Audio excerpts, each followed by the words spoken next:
This should be page 31 of 40 in the back.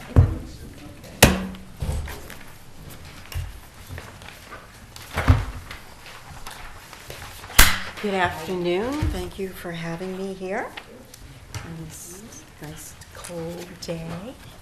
It's nice and warm in this room. Yeah. Yes. I tried to change the temperature, but I don't know if I made it better or worse. I'm not feeling worse. Just that up a little bit then. If you all got a fever, knock it off and leave it alone, because my toes are cold. Okay, the handout that I gave you basically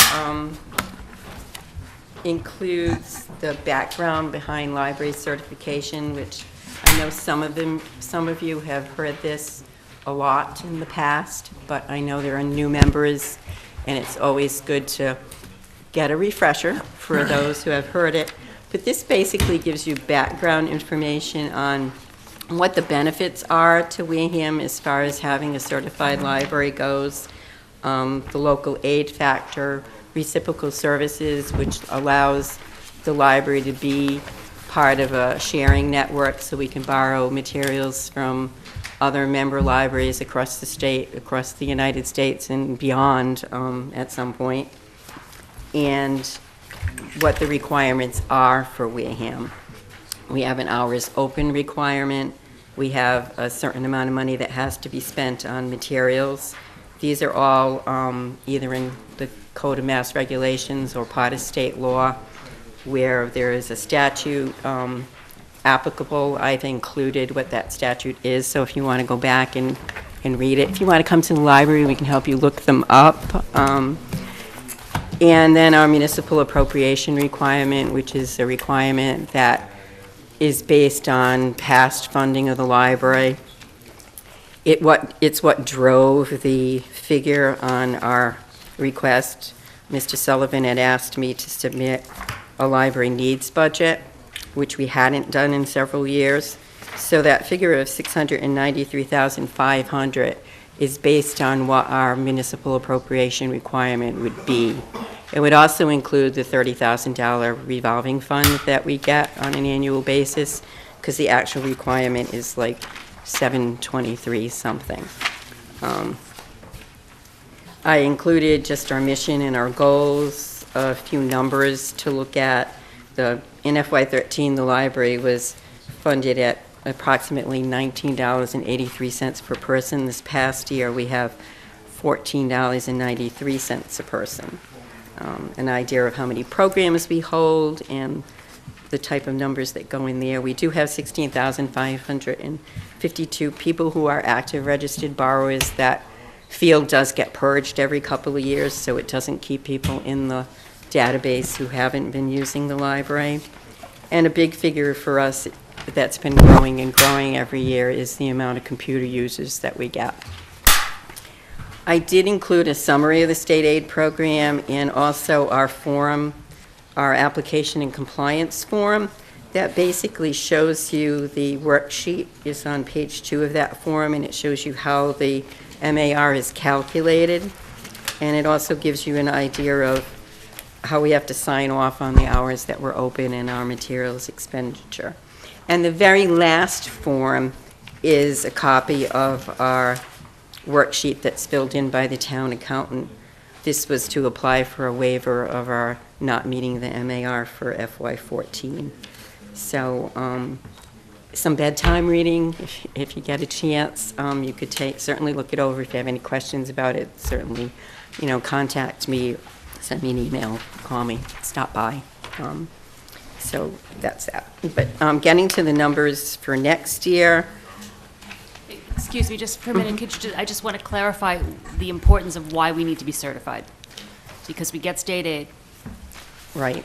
That would be the beginning part of the handout. We get local aid. All Okay, right. so if we're certified, it's not a huge amount of money, but to the library it is, because it's basically funding our library substitutes, which cover for lunches and when people are out on vacation. We only have 5 staff members that run a 22,000 square foot building, So in order for them to go to lunch and to take some vacation days and personal days, we have to pull people in, and that's the money that funds that. We have no other access to that.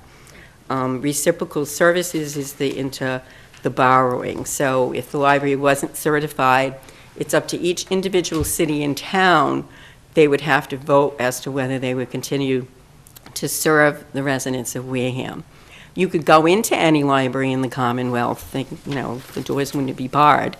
But if you live in Wareham and the library isn't certified, you wouldn't be able to borrow any materials if Wareham, Marion or Bourne or neighboring libraries decided to vote to not lend. And the majority of people do vote to not lend because we're in a consortium where it's based on people putting enough money into their system so they share back. And basically it would take the amount of items to, people in the town would have access to like 100,000 or so items as opposed to millions of items that are available to them now by placing them on hold through the system. So it really is a major component of what certification gets for us. Thank you. And there is one piece that I didn't mention is grants. We're looking at applying for a STEAM grant, which can be a whole other 20-minute conversation, but it's geared towards preschoolers, and it will allow the library to bring in some programming for the younger set, which is part of our goal, but we wouldn't even be able to apply for that grant if we don't remain certified. So it affects money in other ways. So did that answer that Thank question? you. You're welcome. Okay. Okay. As far as library personnel, like I mentioned, we have 5 staff members. I'm going to talk about the more realistic $406,354 budget. We wanted to put forward the MAR one so that it is out there and living on the table. The personnel lines all include a 2% increase as directed by Mr. Sullivan. It's myself. We also have a head of reference in adult services that works 40 hours a week. This position was more reference, but the person we were lucky to get last March lives in town and has a really strong, not only library background, but an IT background. So it's interesting that this follows up on the back of Matt's presentation, because when I first started here over 3 years ago, we relied on the IT department in Town Hall a lot more than we do today, which really was very difficult because he's split in so many directions now. This has helped out immensely because this person has the background and the skills to not only keep all our computers up and running, because some of them are getting older, but also to help out a lot with the public who come in and ask a lot of questions about, how to use email and find information and do taxes. And the people who come to us for computer use, maybe 85% of them, not only need the computer, but they need the assistance with the computer. And I think that's what people don't always understand. I mean, it's fine if we're open and the computers are there, but most of these people all need someone to help them and to guide them. They're not just there because I don't happen to have a computer at home and I'm using your sources. And we have some of that too. So that's a key component. The senior librarians, one of them is our children's librarian, Mrs. Hickey, who's been with us for a long time, does story times and does all of the programming for the younger set. And the other senior librarian is what we call our technical services librarian, who processes all the materials, orders all the books, gets them into the collection, assigns them call numbers, and does all our processing work. The library assistant is our one sole full-time person that we have to run the front desk. So people have asked, in this past year, we haven't had all of our salaries fully funded, and thank goodness we had the Library Foundation and Friends step up to supplement our salaries budget, because these are all key positions. I mean, at this point in time, if we had to lose any of them, we would be making a decision at the level of, do we provide computer services to the residents or children's services? Well, there is nobody else to take off the table. And I certainly wouldn't want to be part of that discussion because I don't know how one would decide that type of thing. There is such a strong need at both of those levels. We're the only place where kids come before they go to school, you know, to learn what books are all about and that social interaction and those skills that make, you know, all the difference going forward. The library substitute line is the state aid money that we talked about that fills in, and it gives us some subs to have a little wiggle room and keep our hours requirement. As far as expenses go, when I met with Mr. Sullivan, I did misspeak. I did say that this budget didn't cover any of Spinney, but since we lifted it from the main budget, this does include the utilities for the Spinney branch. It doesn't include any of the personnel, but it will include. So it's a small increase. That's why you see the increase from FY14. It's a small increase. The library, the branch is small. The utilities are not expensive. This is our second year, so we have a pretty good handle on exactly what the cost is. The Friends had committed to do operating for 2 years. This will be going into the third year. It's been very cost effective. We do have money left in the gift account from the Friends, and I believe they have some more money that they can put towards branch services. So, but maybe this would be a step in the right direction, and at least including, maybe it happened for a reason. But anyhow, that's where you see the small increase to the electricity line, the gas line, and the water sewer, and our alarms, because we do have a maintenance alarm system for the branch as well as the main library. Sales, the other purchase services sales, this is where some people get confused. They think that if we lose certification, we lose sales. That's not true. We contract with sales. As long as we pay them our annual fee, we are still a member. And we would have to retain that even if we weren't doing reciprocal borrowing, because it's our catalog, it's where you look up a book, it's where all those book records live, it's our database of all our patrons, and it also is our circulation system that covers, you know, when you check out a book, whether it's from Wareham or some other library. So just to make that perfectly clear, I mean, sales to us is like a utility. We can't live without it. If you wanted to say, oh, let's save that money and not have it, you'd have to come up with your own in-house system that would probably cost you twice as much money, and you would have a buyout too. I mean, because those records that they hold don't technically belong to us. We would have to purchase them from them, so it could get really messy. The data processing, the $500 is in there to help with buying scanners and things that break at the circulation desk. It covers basically a couple of scanners throughout the year because they don't last forever. Book subscriptions is at $26,000. For this level of budget, that's probably a little less than 50% of what the requirement is.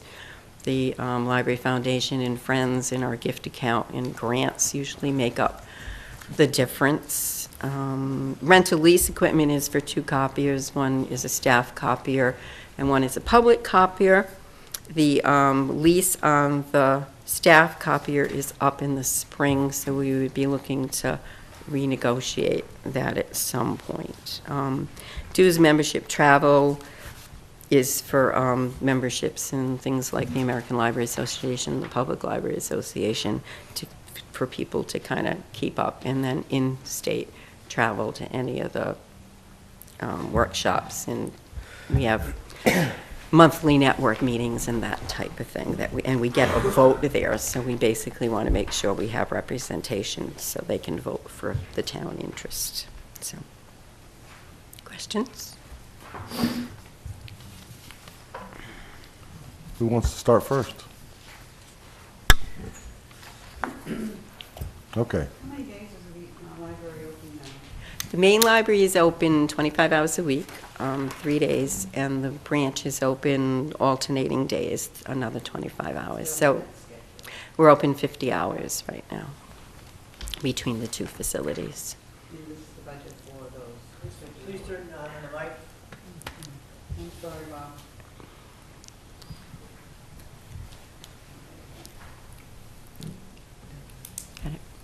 This is the budget that would include not staffing for Spinney, but the utilities.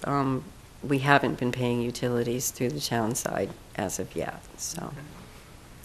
And a part of the reasoning of altering the hours is with the minimum staff that we have, is at the Spinney Library, we can operate with one person. It's only 1,900 square feet, as opposed to the main library that's 22,000 square feet.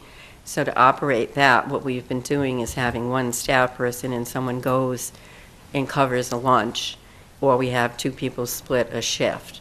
So, you know, cost-wise, it's a lot less expensive, obviously, to staff.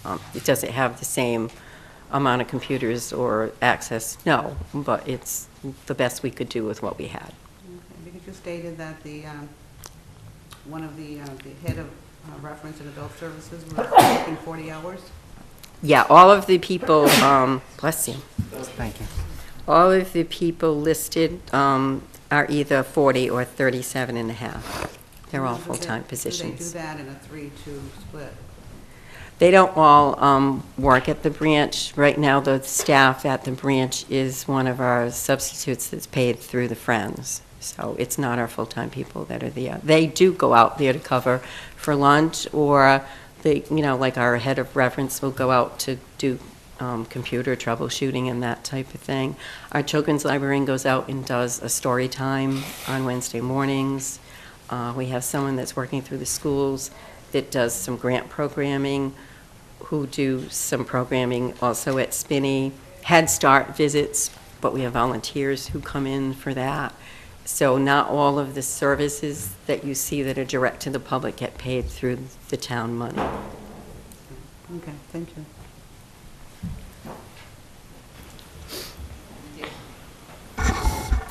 Thank you. Denise, I'm a little bit confused. You said that... That's my role. No. You said that we're open 3 days a week at the main library and alternate days at Spinney. Right, we're open, Spinney is open Mondays from 9 to 6. The main library is open from 9 to 6 on Tuesday. Spinney's open on 9 to 6 on Wednesday. Thursday, the main library is open 9 to 6, so we have those 4 days from 9 to 6. Friday, the main library is closed and Spinney's open 9 to 4, and on Saturday, the main library is open from 9 to 4. So the hours are staggered between the two. All right, and yet, the staffing that you have here, you said does not include the staffing for Spinney in the coming year? Right. Yeah, I'm confused too. So that means Just for that, lunch and stuff like that. Right, the substitutes would do lunch. We're still looking at having the Friends gift account support staffing at Spinney for FY15. Because they have the money to do so. They have the We money did to not- do so. We didn't include it as part of this budget. but with this budget and the money coming from the Friends, you have sufficient funds to staff both library buildings. We have money, the only money from the Friends for staffing is the 19-hour position at the Spinney Library. That's not included here. And this budget covers the 5 people that we currently have on staff at the main library. All right, so even if the library is closed, the main library is closed, you still have staff working at the library. Right, yes. We have people right now working extra hours on the 3 days, because when we're open from 9 to 6, people are coming in at 8, because we have book drop. They have a holds list to run that pulls all the books people have requested to get into delivery. They have overdue items to deal with and notices to send out, all those behind-the-scene things that, you know, people don't know about but still have to get done. So people basically on the long days are working from 8 until 6:30. And on the days that we're closed, they'll sometimes, if they have to cover lunch at Spinney or do some work on the computers, they all have plenty of things to do. The children's librarian has to plan all her children's programming, because basically what happens is on the days that we're not open to the public, that's the one time they have off the desk. The days they were open to the public, people are straight out when they have no time to do any of that back background things. So basically, by consolidating it that way, we're still giving people an opportunity to get some of that. You know, these children's programs don't present themselves. Anybody who's done programming before, it takes a lot of work behind it, and then the day that we're open is when the program actually happens. But the background things, I mean, we certainly could walk you through and show you everything that has to get done. We have things like the virtual catalog books. That's anything that gets requested beyond the sales catalog. They all get processed in a special way. They don't just go through the regular, and that it's all things that take time. So, Jeff? So just so I get this correctly then, so there's some people that are employed that are not showing up on this page here, on the budget? the only person that doesn't show is the Spinney Library staff. Okay, the staff, so I don't know how many people. There's One. only one. It's one person. Now, is that person a town employee? Yes. Because, how do we figure that? You know, I'm kind of concerned that, so is there another budget out here, or is it? They're paid through a gift account, a Spinney gift account. We established 2 years ago through the town accountant, all separate accounts for Spinney, because it was accepted by the town, but it came with 2 years' worth of operating expenses. Mm-hmm. And I wanted to keep them totally separate. So we have Spinney gift accounts for electricity, for gas, for all of our line items that we use to pay Spinney bills, including salaries. And the salaries for the person who works at the branch gets paid out of that Spinney gift line. What's happening in FY15, the shift that's happening with these budgets, is that staff member will still get paid through a Spinney gift account, but the utilities will start to get paid through the regular town accounts. So Jeff, if I can clarify, is that 18,000 that we're looking at for other funding? No, No. that 18,000 is the state aid money we use to staff. All right, so we're not seeing that substitutes. number on You're here not at all? seeing that at all, no, because the town's not paying for it. Okay. Just want to clarify that, just to make sure, we're talking salary, we're not talking the benefits or any of the It's a insurance. part-time position, so Okay. it's not Just want to make sure there was benefited. nothing included in that. And the other money that lives out there, too, that isn't showing is there is a gift account for Spinney books and materials that can offset our requirement, but it's also not showing on the town side because that all of the books and materials we buy from Spinney comes out of that account, and there's still money in there for FY15, too. So. I'm just not sure if it wouldn't be better to find a way to show it and, no? No, because we're not really truly funding that, but it is. It's a requirement. Is there any liability in the fact that let's say that person is paid at a different rate than the rest of the town employees, just theoretically.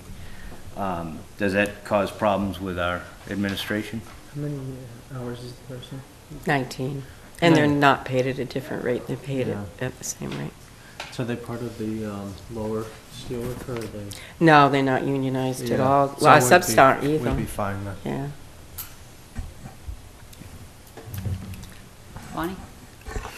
I think what you guys are looking at, I mean, at some point, this is all gonna be the town's responsibility, you know, whether the Friends keep up or whatever the story is.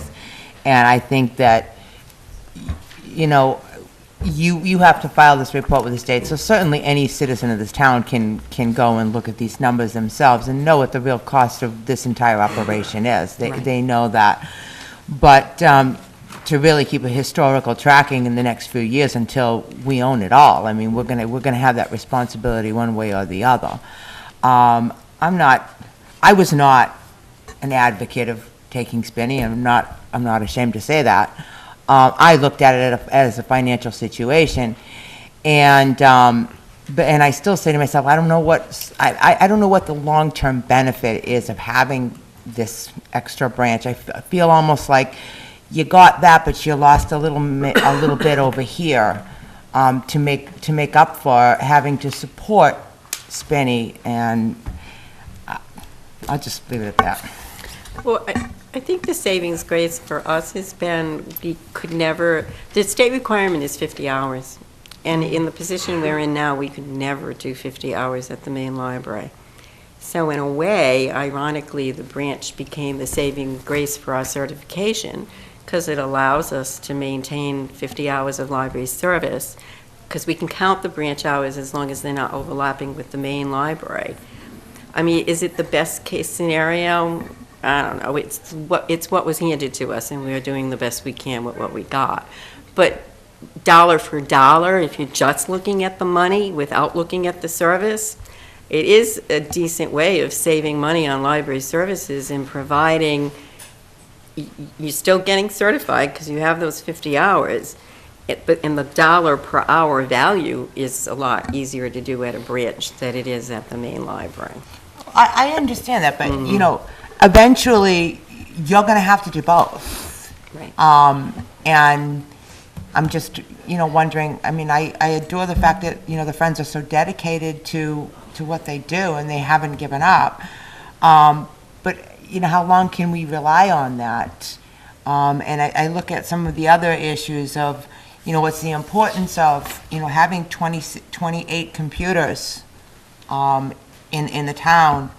And then you've got, it says meeting rooms, 549 times. Do we charge these groups that use these meeting rooms at all? No, most of them are all nonprofits. All nonprofit organizations? We do have, you know, a lot of people that use the meeting space that are nonprofits who do give to our gift account on a regular basis. Well, that's, so, I'm sure they yeah. should. And I'm probably going to wrap this up because this town has debated libraries above and beyond anything that anyone wants to revisit.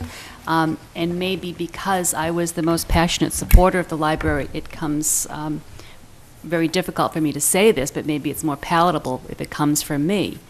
Bonnie, we're looking at the reality of this town not even be able to afford any library. I mean, I'm looking at numbers here of a $2.8 million deficit.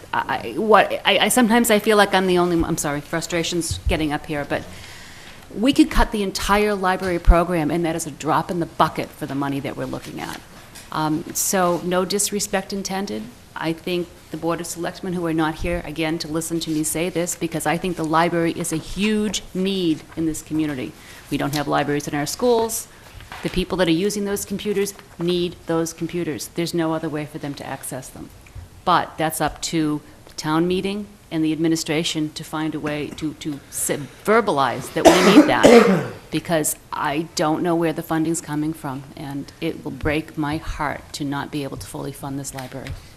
There, that's my political speech of the day. Mr. McDonald, you better take over for a while. Oh, no, I'm not. I'm going to try not to go political. As you know, I was on the library board before I came here, and I've always been a lifelong library supporter, but I too see the large, I don't know if it's 2.8, I think it went up to 2.5, but the extra 3 I don't know. might be out there somewhere at this point. Anything beyond 2 million is too much. At this point, with a $2.5 million deficit, we're going to be left with 2 options. And we don't want to get into those options today, but those are the options we're faced with as a town. We either have to, and we don't make that decision, neither do the Board of Selectmen, really. The people that make that decision are the people that vote. Those are the ones that end up making the decision ultimately. And so what we have to do, though, as a Finance Committee is advise. So we have to take all the information, which we're getting today, and then we'll go back, we'll have our meetings, and we'll advise. We'll advise the town meeting, we'll advise whoever wants to listen to us what we think is best for the town. And that's where we're going to have to go. And again, if it comes down to it and the general consensus is that they don't want us to spend any more money, therefore we'll cut the 2.5, then you're likely going to see some pretty devastating cuts in this town. I hope that doesn't happen, but that's a real thing that we're looking at. So, and no more political speeches because we're going to get behind, and then I'll get on a roller. Thank you.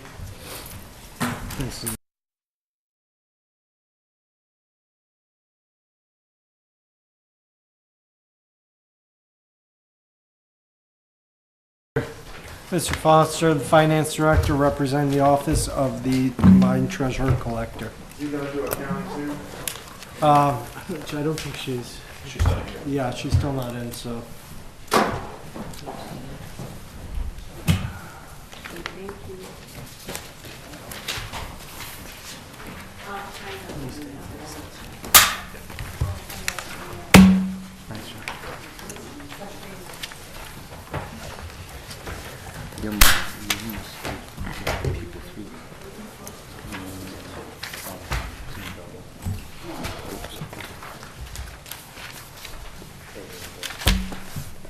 Mr. Foster's office brings in roughly $32 million a year when you attribute the taxes.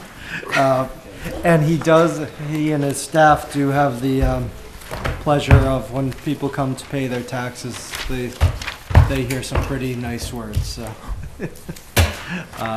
Thank you.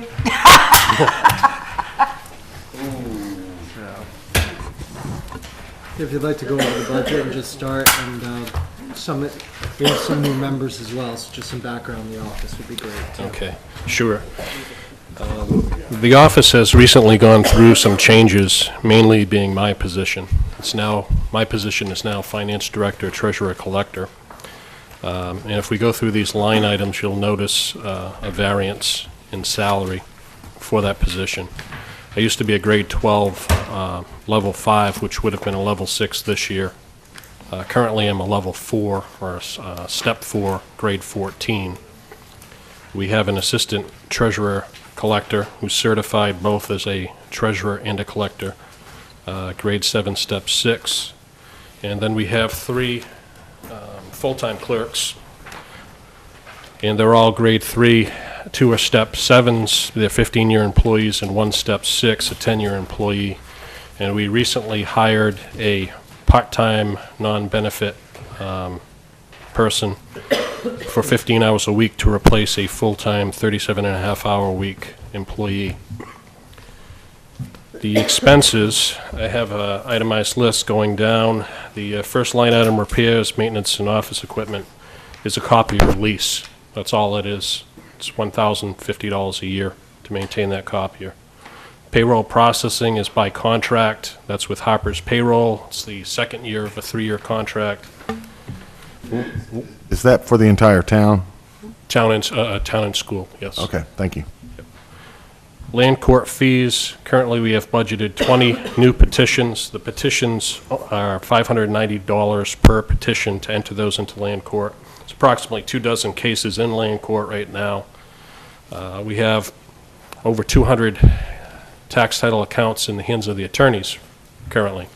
1 large subdivision and probably another 100 parcels, random parcels. The Plymouth County recording fees, those are new liens. Those are $77. It might have gone up, actually. I think it's still $77, but that's approximately 180 new accounts each year get entered into tax title. Under printing and mailing, printing forms and envelopes, we could save a couple $1,000s. I've heard this recently from several people, and they've gone to the administrator's office. We include 2 return envelopes with our lockbox post office box address on those envelopes. Several years ago, I did try to eliminate those envelopes. I went down to 1 envelope to see how it went, and a lot of our mail was getting sent to other towns. It wasn't being sent to our lockbox, which is Citizens Bank. They were going all over the place, and people were having problems with getting their mail to Town Hall. And those envelopes cost 3 cents a piece. We could save $2,000 by eliminating those if we had to, but right now it's safer just to stay with those. Office supplies, that includes paper, toner, ink, and other miscellaneous items. We use that each year. Advertising, that's the cost to advertise tax title and tailings. That's required by law. The employee bonds, also required for both the treasurer collector and the assistant treasurer collector. The travel and conferences is for 1 person only. That's for the assistant. That's to go to UMass Amherst, the summer school. Mileage is for all courses, seminars, bank runs, miscellaneous travel. And dues and membership, that's just for state and county. The total expense is $93,650. The total budget, $385,073, which is down slightly from last year, which was $389,557. I also just wanted to state one other thing. We're down to 5.4 full-time employees, 5.4, being the lowest that it's been since I've been in that office. When I originally took over that office, they had 7 full-time employees and 2 part-time positions. So that's all I have to say on that budget, if you want to go over it.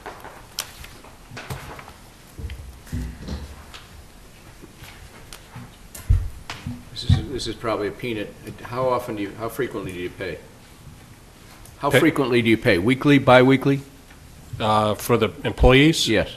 Yes, we pay weekly. The school has bi-weekly employees and weekly employees. So if we went to bi-weekly, do we You would save some money, yes. So right now, we have it in all of our contracts on the town side. We would need the schools to have moved to biweekly as well to really implement it and yield the savings. And I've also contacted Harper's Payroll, and I did have a representative call me back. I returned the call the day before the snowstorm, and we still haven't connected. We're also looking at the cost savings for online checking.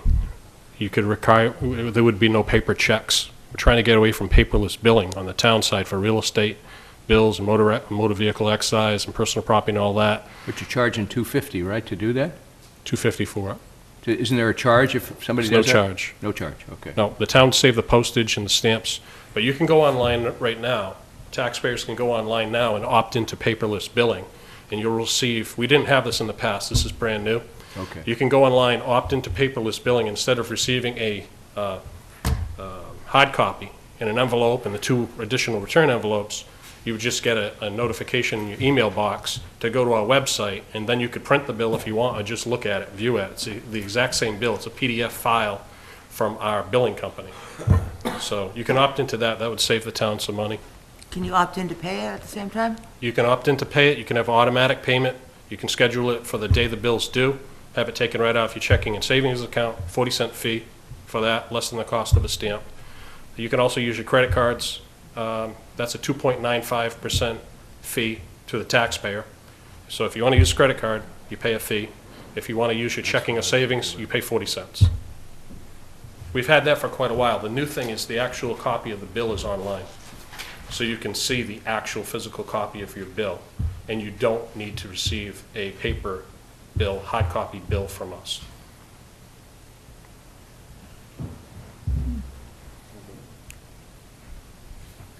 Any other questions?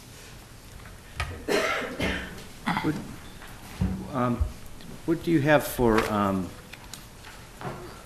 collectible, non-collectible over the years? Do you have a schedule for that? Yeah, receivables. We're required to file that with the state. And we collect for real estate, personal property, by the end of June 30th in the bill that you're in, the current fiscal year, we collect about 97%. The rest goes on to tax title. It's either they're already in tax title and they just lean to tax title, or you have the 180 new accounts that we have to advertise for and go through the whole process, and they get added to tax title. We probably have the same number of those accounts paying off during the fiscal year. And we're doing pretty well this year, but we collect about $500,000 in tax title. So when you're doing your budgeting, and we just recently went through this, the state doesn't allow you to budget tax title. But on the other side, we're budgeting 100% of our real estate and personal property tax revenue. We collect 97% by the end of the fiscal year. Difference, $300,000-$400,000. Over the fiscal year, we'll collect that in tax title. So that's why you're not allowed to budget that. You still collect it, but it's in a different category. Instead of being in real and personal property, it then gets moved over to tax title. So that's how that balances out. And you'd only change that if you had a major default or something like that, that you would, I can't think of you'd have to have a huge taxpayer default. Yeah, we have over 600 accounts in tax title. Mm-hmm. We're foreclosing on more and more properties each year. We have an auction scheduled, it will be scheduled for late March, early April. And that should bring in, I don't know if I want to say this or not, but about $300,000 or $400,000 depending on the bids that we receive. When can we spend that? I think it's, Actually, we will need it for the cost of the reval next year and Yeah. going forward on those operations. How do you recognize that revenue? you don't right now. You can't I know, estimate. but when it does come in, is it recognized at the point that it comes in? As soon as the money's in the bank. Okay, that's what I want to make sure, because Right. again, that could be a, And the other problem is, when you go out to bid, we've had this happen before, we'll request a $5,000 bid deposit. They have to bring in a certified check for $5,000 or $10,000 if it's a house, and they can default on it and just walk away. And we've had people do that. We have a property that's coming back for auction now that they defaulted on it, and we collected we received their $5,000, but we didn't get the $100,000 they bid on the property. So get until the to keep money's the actually, five. until the money's actually collected, we don't consider it. Well, you want a certain amount of non-payment so that you can get the fee revenue, don't you? Yeah, that's not, no, actually, we don't, because it makes it hard to budget. We're not allowed to budget the tax title and interest. We receive $100,000 in interest on those tax title accounts. You can't budget it. You can't estimate it. I'm not necessarily opposed to that. Yeah. But it's, It adds to free cash. the interest rate's 16% every year. Around this time, when we're speaking to the finance committee or on TV, we try to tell people, if you owe us $10,000, $8,000, or whatever, you're better off if you can get some other type of loan, a home equity loan, whatever type of loan you can apply for. You're not paying 14 or 16% interest. You're paying us 16%. So if you can get an 8% loan somewhere else, you're doing the town a favor and you're doing yourself a favor. Go and refinance. Go get some money and pay that off, because you're paying us 16% interest. And, before I take it too far off track, the properties that are before they're sent off to auction, Yep. they could be in tax title, but before they go to auction, Yep. are they, do all departments look and see if they need or have a use for any of that, conservation? Yeah, we have done that in the past. We have a list that goes around. We notify the Board of Selectmen. These properties that I'm talking about right for March and April, those are the whole process is, you'll owe the town taxes, and at the end of the fiscal year, you'll go into tax title. From tax title, it takes a while, because we go on the high dollar amounts, so it's, in the attorney's hands, it's $8,000 or more right now. If you get to the point you owe us $8,000, chances are you're going to get a letter from our attorneys. Beyond that, we'll select certain properties, because we only have $13,860, and that's not it, $11,800 for new petitions. We'll select 20 new accounts each year. Yep. They'll go to land court. They'll sit in land court for 6 months to a year. The large subdivision that we have right now in land court has been in land court for over a year. It's approaching 2 years. So it depends. Then we'll get a final decree. We'll get a final judgment from land court. From that, in past years, we've had to wait up to a year before we can auction those properties off. So we're not now. We're pushing to auction them off as soon as we take possession of them. But it takes a long time before you can foreclose on someone's property. We do have a very nice property that's in it. The property had 2 loans on the property. Neither one of the loans want to pay the other one off, so we own it. And the other ones are abandoned properties, abandoned And homes. is there some protection that a shark can't come in and pay the taxes and walk away with the deed? They've attempted to. What they have to do is contact the owner. If we take possession of them, you wait for the public auction, and then you can be the highest bidder, and you can purchase the property from the town. Thanks. A few years ago, if you remember, there was a bit of a push to sell off, I think, all of our tax title receivables. And that's, would have been nice for essentially 1 year, but I like the way we've been going on this, and we're using it in a proper manner. Right now, when we've been doing those sales, it's been going to a sale of real estate account, which may not be the right way to do it. The only good thing about it is it holds it from the general fund, and we've been able to use that for things like this year, getting the extra money for the revaluation and things such as that. So I think we're going to have to look into how we're going to deposit those monies, but Yeah. tell your friends we've got properties. And on the receivable side, those companies that want to come in, they usually want to cherry pick. They want to pick properties of higher value Yeah. with lower taxes. And then they'll either go after you right away and try to get you to, try to get your property, or they'll let it sit and collect they now get the interest. The town gets paid up to that point, and then they get all the interest going forward.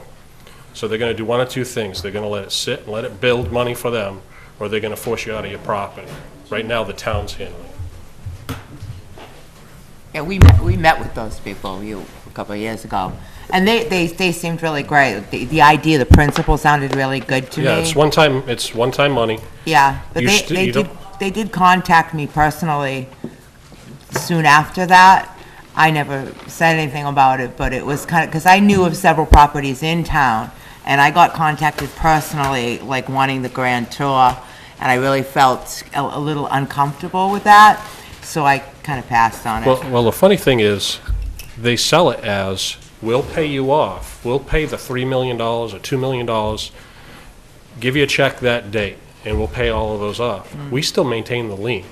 The people still come to the town of Wareham to argue, what just happened to me? I just received a letter from this collection company. It's not like the town's out of the picture. If you were selling your receivables and that was the end of it, that would be great. No more work for me, so, Right. it's off the books. But that's not how it actually is. Yeah. Yep, all right. All that right, it? And now we've got the Elsa Miller, the Director of Assessment. Thank you. Thank you, John.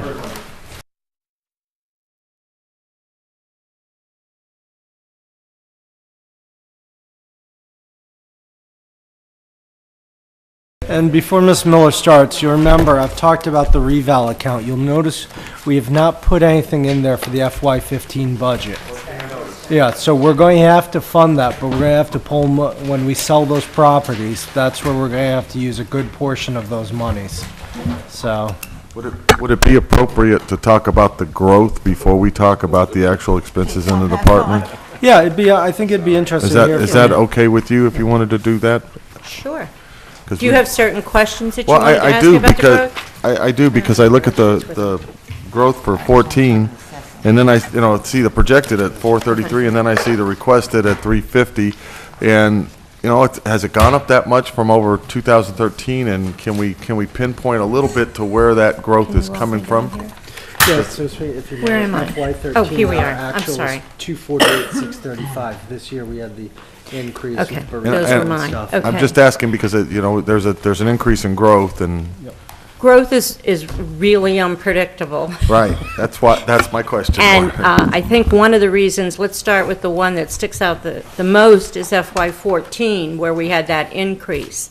And we had a solar plant built up on Makepeace land who is leasing and selling their power to the grid. So we were able to fully tax them, as opposed to some of the other, it's a long story as to but we can fully tax them. And there were several methods that the state had approved for which ways we could assess them. And they had provided me with their cost figures, where they would be assessed as personal property. And I chose to use another method that was put out by the state, which is actually their income based on what they could sell their SRECs for. At that time, the state still had a program in where they were buying or subsidizing them. They wanted a pilot, and myself, Derek, and John, actually, I didn't feel it was in the best interest for the town, because we were able to get, I think it was 17,000 in growth from just the Borrego Solar Farm up on Makepeace land all the way up north, and it's a 42-acre one. Most towns where we didn't selected pilots, which wouldn't give them the growth, but gave them income each year. We're still going to get the income each year, and I'm very, very confident that we can handle just typical depreciation. And also, if we get their income sheets, I think they're going to be producing a fair amount of income. Growth is directly tied to the amount of new construction you see, and or additions. That's where you get the largest chunk. The state sets the utility growth, which is considered personal property, and they give us those figures, and that's the other section. If I had a pie chart, that would be the larger part, as opposed to a house being built. But if a house is built, we go out, we list it, it's part of the permitting process, it's part of some of the money we need to operate, and it's added. Each one has to be lined item for the state, and then totaled at the end, and this year we were able to come up with that 433,000 in actual growth between new construction, foundations in, there were a couple of new industrial buildings started up on 28, even by picking up decks. Little by little, it all adds up. I'm not sure if I answered your question, but going forward, that 350 is very reasonable. My big question is when Walmart's going to drop their foundation. The minute they drop their foundation, that land value changes, potentially, it's on a lease, but, and then that foundation, then we start building revenue from them. But we do have quite a bit going on there at Makepeace. There's been other new developments along where Walmart will be going out, of some medical businesses going in. So, and then our new home construction is a little off. I'm sorry. So basically what you're saying is that this is a conservative number, this 350. I guess what I'm asking. If Walmart gets in the ground. If Walmart gets. Before July Okay. 1, Okay. I'd say that's a little conservative. Okay, that's all. Thank you. I would say that, the solar plant's going to drop a little bit. But I think that we should be able to attain that. One thing about new growth is you always want to remember, you don't want to miss picking it up because that's compounding into the future, growing by the 2.5% every year. So if you miss it and you start missing for multiple years, you've actually, it's almost like missing out the first few years of investing, and you can see how the growth would be different on there. So I'm sure Ms. Miller will go over some of the changes you'll see in the department, and we're trying to pick up as much new growth as possible to help the town. Okay. What am I supposed to explain now? Well, you did a nice handout here. Oh, Would the you like to go handout, over it? yes. One of the questions that I was asked to list out, which is very, basically the assessing department, everything is tied to the Department of Revenue via the Divisional Local Services. 99%, and I started to quote each law and thought you'd get kind of bored, so I just listed 99% of what my department does is overseen, checked, or mandated by the Mass General Law 59 and 60. And if we look down, one of the major things we do is a commitment of real estate and real property and personal property. Then into forms of lists, we mail out to the business owners to collect what they have in their buildings that we can tax as personal property. 3 of ABCs, we have to mail out and be taken in and then researched to make sure they qualify as a charitable organization. These are done every year. Income and operating statements, this year we tried something new that is a law or in the laws that says we can fine, if they do not return an income and operating statement that is complete, we could fine the larger, the 3 and 400s, large commercial, large industrial, $250, and the smaller multiplexes that are like 30 and 40 units, they're called 111s, $50. And we were able to collect, which is no way can they abate it, to $30,600 in funds for delinquent filing of the income and operating statements. Those are very important to find values and put into our database to determine what Wareham's base is and what Wareham's market rent is and what Wareham expenses are. So you can bring it down to actually relate to this town with what they're getting for rents, what they're getting for operating expenses, what is required, and then value the property through the income approach. So the information on those is very important. Some companies are very resistant to giving you anything, and those companies were penalized. That is a state law. Sales questionnaires, we mail out to find out and verify sales. We also inspect, I do, all sales that occur so that we can get good, clean data to know what triggered that sale to sell for what it did, so we can get equitable values and get certified. Chapter land, I'm working on a new phase of trying to go through chapter land more carefully and bring us up to meeting all the requirements that the chapter land owners are supposed to hand in, so that potentially we may have some go back onto the tax rolls, or vice versa. Building permits tied directly to that not forms of list, but growth. We have a system where now I can go in and pull my building permits directly from an online system that was brought in the building department. A clerk puts it onto the card gets printed, so on and so forth. Then we have data collectors go out and collect building permits, which go on a sheet that then generates our growth.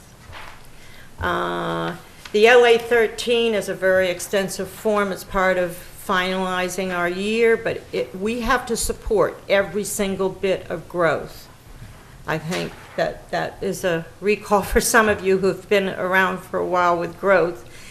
I have to have a card and data that actually shows it truly exists on a on records and cards and visits, and then it can go on to the growth sheet. Maps, I'd like to come back to commercial and industrial area. Abatements, we handle all the abatements. That's a law too, that people have a right to file against their values. I inspect all abatements, and then the board meets and decides whether they have a reason or not. We have to go to the appellate tax board. They have the right to appeal it to a court in Boston called the appellate tax board. It actually functions like a court with a commissioner, judge, and so forth. We collect boat and motor vehicle and excise, and then betterments, both water and sewer, and that's a very time-consuming thing, the betterments, both water and sewer. Now, if we come back to the maps and neighborhood maps, this is something that Derek and John and I will be working on so we can get a really great star for certification. The state requires us to have maps that indicate by color the neighborhoods in town. The neighborhoods are what your land value is. And the land values, it all is derived from sales. But we're very, very close to being able to implement GIS that will make this painless. This town has not had neighborhood maps due to the inability to actually get going on something. And right now the state is offering some free help. They've spent over $30,000 for Wareham on getting our base maps, what they call level 3, up to standards. And now they're offering to help us get other layers put in. And then I'm working with our vendor to see what they can do to help us merge it and get it ongoing. It'll be a very useful thing, and one of the things, we've cut the assistant assessor data collector out of the office. First we went to part-time, and now we've totally removed them. We have found that using contractors, it's much more thorough. You can control the time of year that you actually need them, so they're not, the employee doesn't have the downtime. You have that contractor there. We were very lucky to acquire a contractor that is very well thought of at the Department of Revenue and is very thorough. He does our building permits. He will do the cyclical, which is just checking areas of towns, which is another state mandate, and so forth. Then we have a second vendor who does our personal property. Personal property is its thing of its own vintage, and we actually have had a personal property vendor for many years. But what we gained with not having a full-time assistant is the ability to cut that down. I think that total salary by now would probably be, if we had had somebody the years I was here, would be up in the 50s. And it's gone, and we are able to replace it with a data collector at 11.5. And then the maps, to get them fully done, would fall under me again and would be around 3,000. So I think the assessor's budget's been the one that's been going, as well as I'm sure the library too, but we've been able to kind of streamline I know John started out with what he had for employees. We have me, who is the director. We have the vacant, which the town can decide as we go along as to what's better. We have eliminated the vacant. Office manager who, I don't know what, she's a level 6 A. Well, she handles a tremendous amount of work in the office. And then the 3 department assistants, which are at the top of their grade level at, and then the one for longevity, that's Barbara LaFavor. Coming down, repairs and maintenance is also inclusive of our lease. We have 1 printer copier, which is on a lease. The professional is the 2 that I spoke about, our yearly personal property vendor, who collects visits all the businesses, collects any new personal property. He charges on a typical year $11,000. He typically picks up around $15,000 in new growth by going into the businesses. And that 31 includes permit, which can be anywhere between 11 and 13,000. It's another variable you don't know. And we do have a little bit of catch-up since we haven't had some staff to go out in the field as frequently as we like.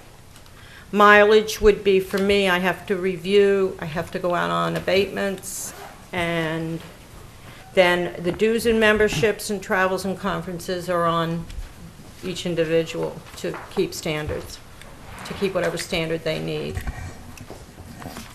Any questions? So, Just open up to questions. Thank you. Thank you. Bonnie? I just wanted a little clarification, if it's not too difficult. What is the purpose of this maps and neighborhood maps? What is the purpose of those? the assessor's office is required to keep a set of maps of the town parcels, all parcels, not just the town parcels, of all the parcels within town. That's just a basic set of maps, and they're to be updated every time, once a year. People who split their property and create 2 lots, people that combine, a subdivision that goes in, all that information is coming to us from the Plymouth County Registry of Deeds. And it's the assessor's department's responsibility to keep the maps updated. The background behind that, real quickly, is if you don't know what you have, you can't value it. Every time there's a split, we pick up money, or Right. potentially pick up revenue from that being split. Or a subdivision goes in, even if they haven't built one house, it still changes the value. And that has to be on our map so somebody could find it or locate it. Neighborhoods are derived from sales. You may have a waterfront neighborhood. You may have different values in Onset than you do out on Bourne Point than you do on Swift's Beach. So the neighborhoods are important to realize where they are, because they can shift depending on something detrimental impacting the neighborhood or vice versa, a new subdivision coming in. But you have to be able to identify a market area, let's put it that way. Where are buyers buying, what are they paying, and how much are they paying and why? And by that, you create your neighborhood maps, and they're on your property record card, but they help us to see where the changes come. So this It's neighborhood. like colored. Yeah, that's what I don't know what the purpose is of this. So if a It's so buyer we comes can in and says, see. I want to buy a house between 250,000 and 300,000, you It can wouldn't look and do that say, for 'em. I just don't understand what the purpose of it is and who decides what value is what neighborhood. You do. We do, yeah. This is after the fact, after they've already valued the properties. Yeah. The state will come in and they'll actually go through your maps. And they want to see everything color coordinated, so they'll check to see if you're valuing this person at a neighborhood 50 and this one at a 70 right next door to it. So they just look at the colors, and you can actually sit there and color in the maps, but it's more of a verification of how you're valuing the property. Okay, that's what I wanted to That's, understand. I'm sorry, Okay, yeah. thanks. Sometimes you know something, can't answer it. Tom? How are you handling the FEMA? We're not, we have had probably 10 inquiries and several very angry people that we can't reduce their values because of their insurance. Until we have sales, and this is how I explain it to, first of all, they need to recheck that they're really in the right, they need to get the right certification of their FEMA. Because if an insurance company is telling them it's a certain X, Y, and Z or elevation, I met with some of the building department people, that may not be correct. So number one, they need to do that. Until we have sales that show that all of a sudden an area that changed to high velocity is decreasing, we can't do anything with the values.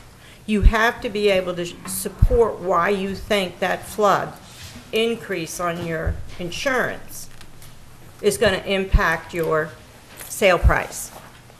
If somebody pays cash, they don't have to buy flood insurance. If somebody has a mortgage for $10,000, their house is worth $600,000, they are not required to carry. So it really is impacting mostly the ones that have mortgages. And if they're carrying high mortgages. I understand all of that. You do? I just was wondering how you were going to. Sales. When we start to have sales. Only a sale. Only a sale. You can't go and have an appraiser come in and say, okay, what is the value of this?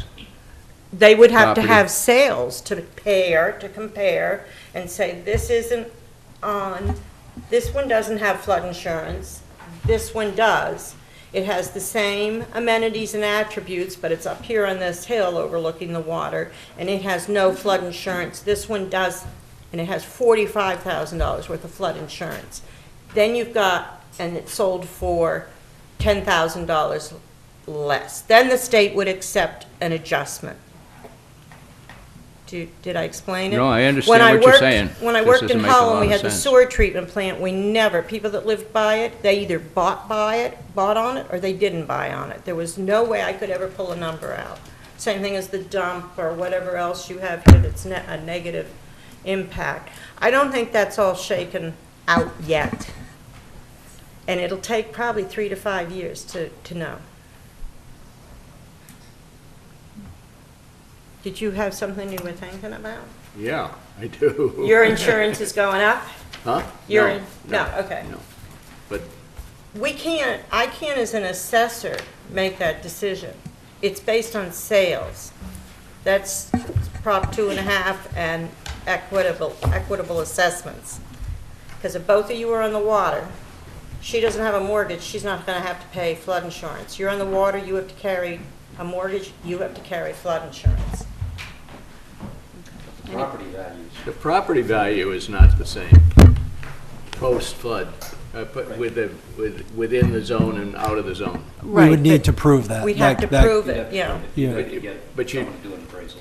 yeah, that's what I'm saying. See, I'm an appraisal, appraiser, yeah. They won't go with an appraisal. Yes, I look at appraisals all the time, I'm an appraiser, and I would be hard tasked to prove that flood insurance would impact your sale at this time. We don't have any sales yet. All right, Tom, we're going to move It's a big along because that's not going to affect. I'm with you, Yeah. okay. I know where this is going. There'll be a lot more conversation Yeah. out in the future, but not now. I think we're Thank you. good here. You're welcome to stop in and talk with me on it. Be careful what you ask for, Tom. Be careful what you I ask said be for us. careful what you ask for, Tom will be right in there later on. Well, I mean, it's a big question, I get calls. Yep, all right, we're Okay. getting behind, so unless there's any other questions, I will thank you very much for your thorough you. presentation, and you answered my question, so I don't have to ask it. This is why we have you. Thank you very much. We'll try to make it back while you guys.